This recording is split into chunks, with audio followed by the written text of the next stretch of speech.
बंधुओं, पिछले अंक में लक्ष्मण जी के कठोर वचन सुनकर भृगुवंश मणि परशुराम जी क्रोध के साथ गंभीर वाणी बोले, हे विश्वामित्र सुनो, यह बालक बड़ा कुबुद्धि और कुटिल है।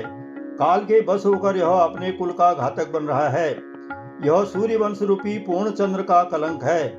यह बिल्कुल उद्दंड, मूर्ख और निडर है। अभी क्षण भर में यह काल का ग्रास हो जाएगा। मैं पुकार कर कह देता हूँ, फिर मुझे दोष नहीं है। यदि तुम इसे बचाना चाहते हो तो हमारा प्रताप, बल और क्रोध बतलाकर इसे मना कर दो। लक्ष्मण जी ने कहा, हे मुनि, आपका सुयश आपके रहते दूसरा कौन वर्णन कर सकता है। आपने अपने ही मुंह से अपनी करनी अनेकों बार बहुत प्रकार से वर्णन की है। इतने पर भी संतोष न हुआ हो तो फिर कुछ कह डालिए। क्रोध रोककर असह्य दुख मत सहिए। आप वीरता का व्रत धारण करने वाले, धैर्यवान और शोभ रहित हैं। गाली देते शोभा नहीं पाते। सूरवीर तो युद्ध में करनी करते हैं, कहकर अपने को नहीं जनाते हैं। शत्रु को युद्ध में उपस्थित पाकर कायर ही अपने प्रताप की डींग मारा करते हैं। आप तो मानो काल को हाँक लगाकर बार बार उसे मेरे लिए बुलाते हैं। लक्ष्मण जी के कठोर वचन सुनते ही परशुराम जी ने अपने भयानक फरसे को सुधारकर हाथ में ले लिया। वे बोले, अब लोग मुझे दोष न दें। यह कड़वा बोलने वाला बालक मारे जाने के ही योग्य है। इसे बालक देखकर मैंने बहुत बचाया, पर अब यह सचमुच मरने को ही आ गया है। विश्वामित्र जी ने कहा, अपराध क्षमा कीजिए। बालकों के दोष और गुणों को साधु लोग नहीं गिनते। परशुराम जी बोले, तीखी धार का कुठार, मैं दया रहित और क्रोधी, यह गुरुद्रोही और अपराधी मेरे को उत्तर दे रहा है।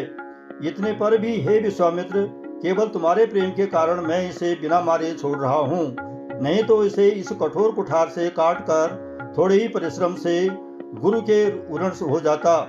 शेष अगले अंक में। आइए सुने रामचरितमानस बालकांड दुआ संख्या 273 से 275। जाबिनो की अनुचित कहे हूँ, क्षमहु महामुनि धीर। सुनि सरोष भृगुवंश मणि, बोले गिरा गंभीर। कौशिक सुनहु मन यहु बालक, कुटिल काल बस निज कुल घालक। भानुवंश राकेश कलंकु, निपट निरंकुश अबुदय शंकु। काल कवल होई क्षण माही, कहु पुकारी खोरी मोहि नाही। तुम हट कहूँ जो चाहूँ बारा, कही प्रताप बल रोष हमारा। लखन कहूँ मुनि सुजस तुम्हारा, तुम ही अछत कुबर ने पारा। अपने मुँह तुम आपनी करनी, मारे अनेक भांति बहुबरनी। नहीं संतोष तपुनि कछु कहूँ, जय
समये अजहु न बूझ अबूझ मंगल भवन अमंगल